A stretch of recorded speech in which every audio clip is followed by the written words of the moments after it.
Hey, so excuse any noise that you can hear because again it's a pretty humid day today, so I've got my windows open.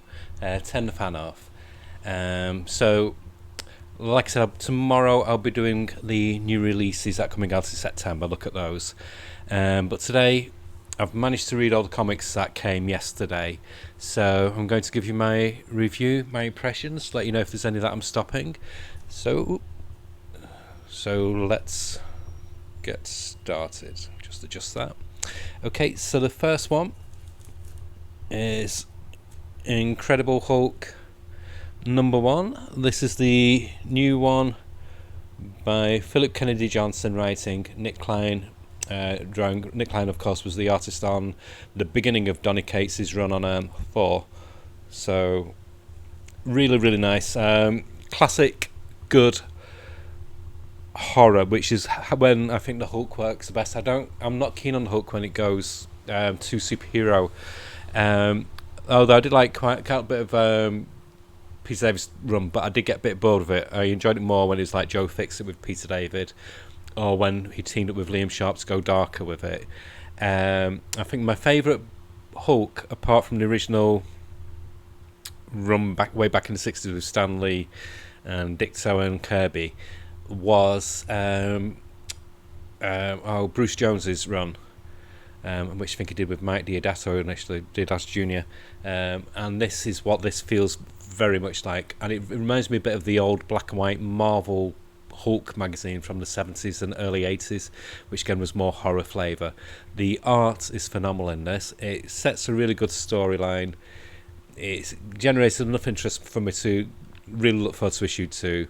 I would give this an 8.5 out of 10. So yeah, I'll be definitely carrying on with that. And the next up is Guardians, which is by hold on. I can't remember. That's not a good sign. Okay. So it's by Colin Kelly and Jackson Lansing, who did the Captain America comic. Artwork by Kev Walker, who got his first work exposure with 2000 AD, and he moved over to doing work for Marvel and DC and other American comics. The artwork is absolutely gorgeous. I really like it. It's got a bit of a European flavour. He's seems to have embraced a bit of more of a Mignola style, Mac Mignola style. So yeah, the artwork.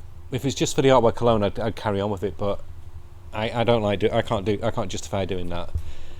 So I would give the story 5.5, 6 out of 10. Basic reason, it's not badly written. It's just, I don't know. It's just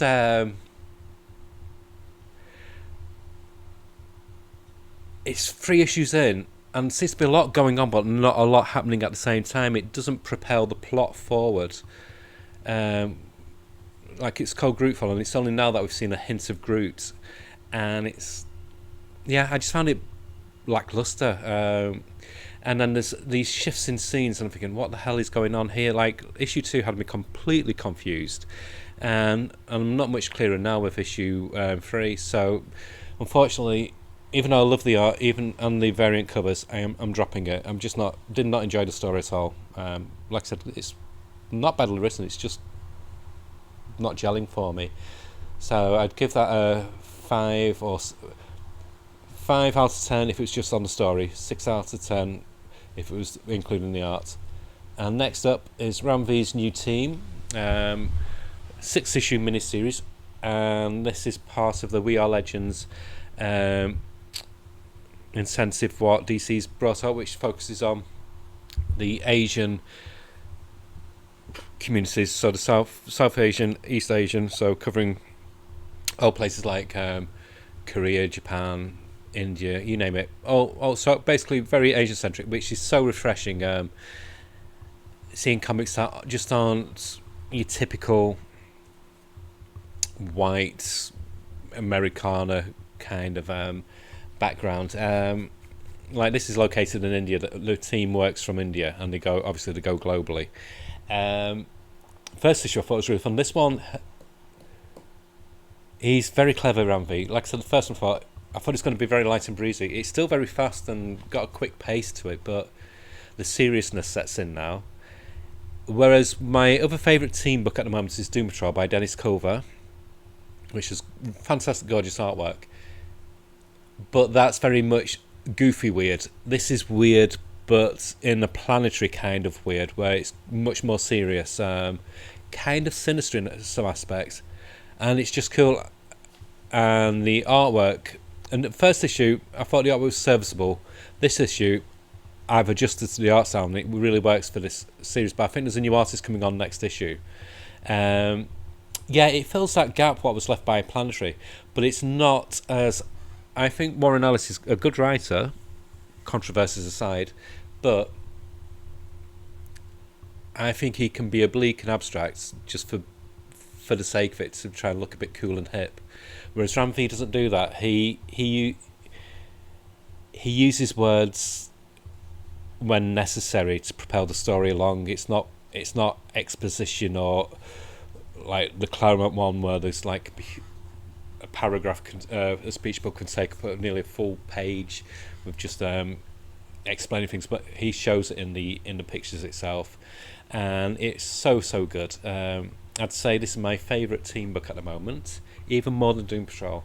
And initially it's listed as a six issue series, but I hope it's popular enough to carry on to be an ongoing. This I would give a 9 out of 10. It's the only one out of the We Are Legends ones that I'm keeping up with. I tried Spirit World and City Boy. They were good, but nah. So definitely carrying on with this one, and like I said, 9 out of 10. Really enjoyed it. And then after that, World's Finest number 16. Dan Mora, Mark Waid, Say No More. I don't really need to big this up. A lot of people are already singing its praises. Cover's good, but I don't know. I feel like since he started Shazam, I feel like Dan Mora's artwork's got very sketchy on World's Finest. I think he's a fast artist, but I think he's making shortcuts with this series. We're not in the previous early issues. There'd been much more depth in the backgrounds and that lot. This doesn't feel as polished. In some ways, it feels very sketchy. So it's kind of like I just wish he'd just maybe focus on the one. But yeah, it's still a great book. I mean, I think it's the best illustration. Mark Waid writes the best version of Superman and Batman's friendship. It's not cloying, it's not sickly, and it's not that thing where they're trying to better each other. You know, where it's like this love-hate thing. You can tell they genuinely admire each other in this book, and it's a refreshing take. So yeah, loving this, but I'm so pleased I listened to people's reviews online, on YouTube, etc., saying how good it was. I'm glad I gave it a second chance, and I'm in for the long run. So yeah, 9 out of 10. Really fun read. And then we have from Image, another series in the Bone. What was it now? The Bone Ocean Mythos from Jeff Lemire, from Jeff Lemire, Dave's brother, and Andrea Sorrentino, and colours by Dave Stewart. I've enjoyed the rest of the stuff in this series of standalone miniseries and graphic novels, but they always felt a bit obscure as well. Sometimes it felt a bit more like style or atmosphere over substance. But this is the strongest issue 1 they've had, without losing any of the quality of artwork. The artwork is just gorgeous, but I didn't come away from this one scratching my head like I did with the series before this, which it was something feathers, wasn't it? 5,000 feathers or something like that, black feathers. This one, I understood what was going on. There was enough of a mystery for me to come back to get the next issue, but it didn't leave me thinking, oh, that was interesting, but not quite understanding what I'd read. This one, the narrative flow worked a lot better. So yeah, very strong launch, and a lot of pages for $3.99. An easy 9 out of 10. I'm trying to be strict with my scoring. Apologies for the voice. My hay fever is really bad today, so The voice has dropped about 10 decibels. I'll be able to do some Barry White karaoke tonight if I'm lucky. Not that I'm doing karaoke or know any Barry White songs. But this next one is Titans from the Dawn of DC initiative from DC, of course, by Tom Taylor and Nicholas Scott. First issue, if you remember, I said I felt like it was more like just it just felt like a long, overextended scene, what could have been compressed into 2 pages. This one is completely the reverse. This one has a lot of story in it, and this worked for me. This clicked for me because I was going to. If this one didn't click for me, I was going to drop the book. But yeah, I'm on board now. The artwork is gorgeous. Tom Taylor understands the Titans lore, the history of it, what's gone on in the past, and I like his modernisation of classic Titan villains. It's great. It's got me the most excited about it for the Titans since the New Teen Titans by Wolfman and Perez, and I'm a huge fan of theirs. That's my favourite superhero team of all time, that run. So yeah, an easy 8.59 out of 10. The only thing I find weird, I don't know if I can show this properly, all the male characters have exactly the same face, and the face that they have is Trudeau, is it? The Canadian Prime Minister. They look exactly like the Canadian Prime Minister. They've got the same eyebrows, and it's just the face. The face is exactly the same. It's like a cross between him and Owen Wilson without the wonky nose. But the weird thing is as well, the female characters as well all have the same eyebrows. And I don't. It's just it throws me out a bit because Nicholas Scott is such a really great artist, but I just feel like surely it's not a critique because, like I said, her artwork is beautiful. Well, it is a critique, isn't it? But surely she could have made the faces look a bit more individual. But that's the only bugbear I've got, and so for that reason, I'll give it an 8.5 out of 10. But yeah, I'm keeping up with that. Next up, Doctor Strange. I couldn't get the Alex Ross cover because they sold out, so I got this like 70s homage one. Really nice cover. Not the normal artist. It's written by Jed MacKay's normal and Andy MacDonald on the artwork. And this focuses on Wand, so Wong working for Wand, which is a bit of a tongue twister. Yeah, it was a nice little bit of it was a nice briefer. This is the best Doctor Strange I've read in a long time. I never really warmed to Jason Aaron's run, and I especially didn't warm to Donny Cates. I think this is going to get me a lot of hate, but I think Donny Cates is overrated.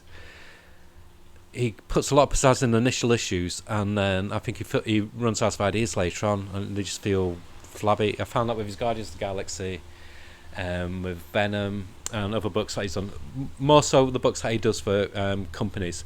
His create your own stuff, I think he's got more, because he's got control over it, and the finite, they don't carry on. They seem stronger, but yeah, I was never a big fan of Donny Cates on Marvel or DC. But yeah, Jed MacKay's Doctor Strange, one of my favourite runs. I give this an 8.5 out of 10. Finally, can you tell what it is yet? This is Battle Chasers number 10. The longest gap between an issue. I think it must be 15, if not 20 years since the last one. So, of course, created by the legend that is Joe Madura. But he's not doing the artwork this time. I thought I'd ordered the Joe Madura cover, but I hadn't. I'd ordered the cover by the interior artist Ludo Lurabi, but it's still a nice cover. And what is good, they've got all the alternate covers in the back, and they've also got a handy story so far, very Star Wars, recapping all that's gone on. And I didn't really read Battle Chasers when it first came out, so I will get you can get the collection quite cheap on eBay, so I'll get that. Because I was never really such a Madura fanboy, but I like a fantasy comic. And yeah, so John Madura's writing it. I didn't know what he'd be like as a writer. Fortunately, he's not Todd McFarlane, where Tom McFarlane goes the Chris Claremont route, but without the understanding of what the words actually mean, and he just fills it full of waffle. But John Madura keeps it lean and mean in his speech in the dialogue, and it works. It's basically a manga version of a fantasy story, and the artwork's great. The artwork's a weird blend of John Madura, but with the speed of Dan Mora, and it works. It's fun. I enjoyed it. It was a blast to read. It was just it was different to everything else I'd read this week. So yeah, I'm going to carry on with it. I would give that an 8 out of 10. So I'm on the ride for that. So that's it for this week. Next video will be, like I said, the new releases coming out, new number ones and special issues coming out in September from the major publishers. So I'll hopefully do that tomorrow, because apparently the temperature's going to be a lot more refreshing. It started raining now, so that'll hopefully improve the atmosphere and hopefully improve my hay fever. So yeah, so that's it. So I'd say my favourite comic of the week would be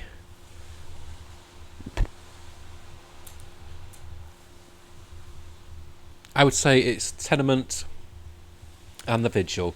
Incredible Hulk would be a close contender because that was a good launch point, but I'd put the Vigil above it because The Vigil built up on the first issue, which was a strong issue anyway, but Ramvi's ramping it up each issue, and yeah, it's a brand new team, know fuck all about them, but he's got me invested, and I hope it becomes an ongoing. And The Tenement has Jeff Lemire and Andrea Santino, I think, have now finally nailed what the Bone Orchard mythos is, the universe is, and this issue is leaps and bounds better than the previous stuff they've done in this world and in this horror universe what they've created. So yeah, really good week. Like I said, the only disappointment was Guardians, which is going bye-bye. That'll be going on eBay with the other two. But it makes room for others. Like I said, it's a Marvel one that I've stopped, but I'm giving props out to the Hulk, Doctor Strange, Black Panther, so I'm not anti-Marvel anymore. They've kind of like quietly revamped some series, and I've ordered issue 2 of Avengers, so I'll do a review of that when it comes. Because I wanted to get the variant cover with George Perez doing the Vision, so that's why I've had to get that separately. And so I'm carrying on with the Avengers for the time being, because the story's meant to have improved a lot after the first one, which was just like an intro. And I'll also be getting Avengers, is it Inc., I think, the new one by Al Ewing coming out in September, which has got more like a spy kind of feel to it, so that should be interesting. And Al Ewing's normally quite cool. So yeah, and I might even try the Immortal Thor when it comes out as well. But yeah, so that's it. Maybe put in the comments at the bottom if you can be bothered, because I don't get many comments on my poor little channel. What comics you've read this week? What stood out? What were golden eggs? And which ones were like rubber eggs? Well, were just rubbish. Okay, I don't know what that meant, but I don't think you would either. But which ones you loved and which ones you hated? Okay. Anyway, bye. As the other YouTubers say, like and subscribe or whatever. You know the drill. Bye.